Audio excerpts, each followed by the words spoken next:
তো হ্যালো বন্ধুরা, তোমরা সবাই কেমন আছো? আশা করি ভালো আছো। আমিও খুব ভালো আছি। তো বন্ধুরা, আজকে আমি ইলিশ মাছের মাথা দিয়ে কচুর শাক রান্না করব। তো বন্ধুরা, আমি কিভাবে রান্না করি সেটা তোমাদের সঙ্গে শেয়ার করব। তো তোমরা দেখতে থাকো প্রথম থেকে শেষ পর্যন্ত। তো শাকগুলো ভালো করে বেছে নিই, তারপর রান্নার কাছে দেখা হবে। বন্ধুরা, শাকগুলো ধুয়ে নিয়ে কড়াইতে দিয়ে দেবো।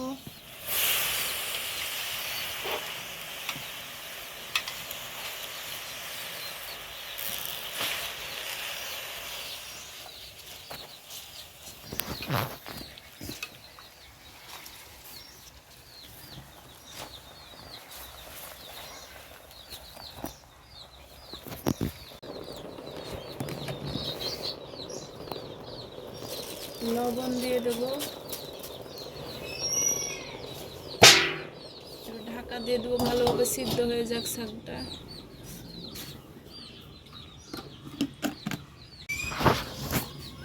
তো বন্ধুরা, পাতি লেবু কত মোটা মোটা, দেখো কত মোটা মোটা, এত মোটা মোটাও হয় লেবু।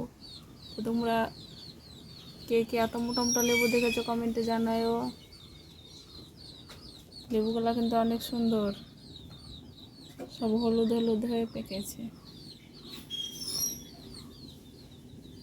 এই লেবুর আচার করা ভালো হবে। তো শাকটা হয়ে গেছে, এবার নামিয়ে নেব।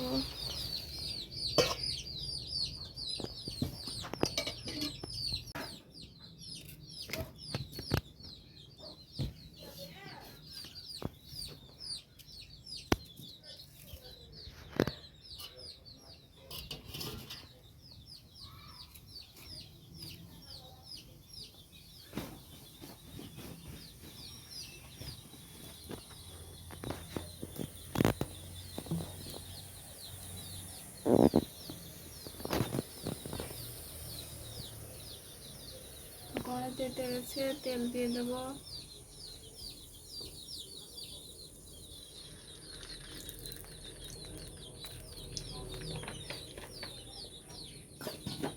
দিয়ে দেবো কাঁচা লঙ্কা, পেঁয়াজ আর রসুন।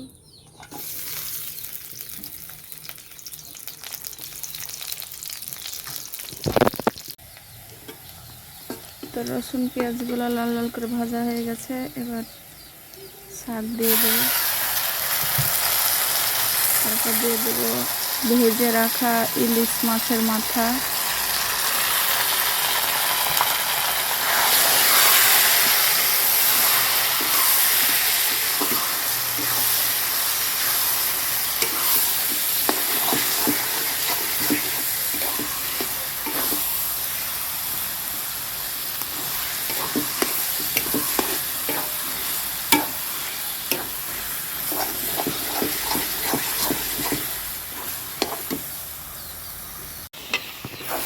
ইলিশ মাছের মাথা দিয়ে কচুর শাক রান্না হয়ে গেছে, নামিয়ে নেব।